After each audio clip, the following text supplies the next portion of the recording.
भाई का सवाल ये है कि बोतलें हैं आजकल, बोतलों को मुंह लगा के कोई भी चीज़ पीनी चाहिए कि नहीं।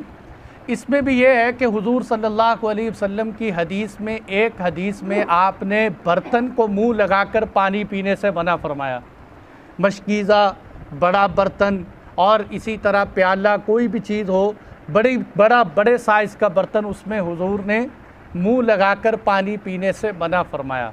लेकिन इस मना करने की वजह यह है कि हुजूर ने मना इसलिए फ़रमाया, जैसे हज़रत आयशा रज़ियल्लाहु अन्हा की रिवायत से पता चलता है कि बाज़ दफ़ा जब इंसान उस मशकीज़े को मुंह लगाकर पानी पीता है तो उसमें घिन और बदबू पैदा होती है, जिससे दूसरे आदमी को कराहत महसूस होती है, इसलिए हुजूर ने मना फ़रमाया। लेकिन अगर किसी जगह पर यह मुमानअत ना हो, आपका ज़ाती बर्तन है, आपके घर के अफराद हैं जो इस तरह करने से घिन महसूस नहीं करते, तो वहाँ कराहत नहीं है।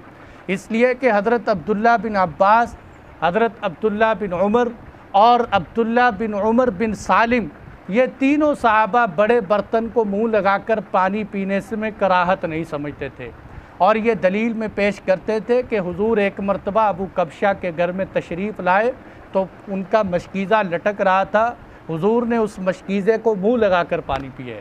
तो इससे भी हुजूर सल्लल्लाहु अलैहि वसल्लम का ये अमल पता चलता है।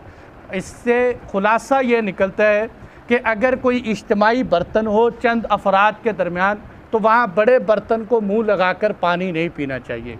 अगर घर में हो पी सकते हैं, अदब का तकाज़ा फिर भी ये है कि इंसान किसी छोटे बर्तन में डाल के पिए। और भाई किस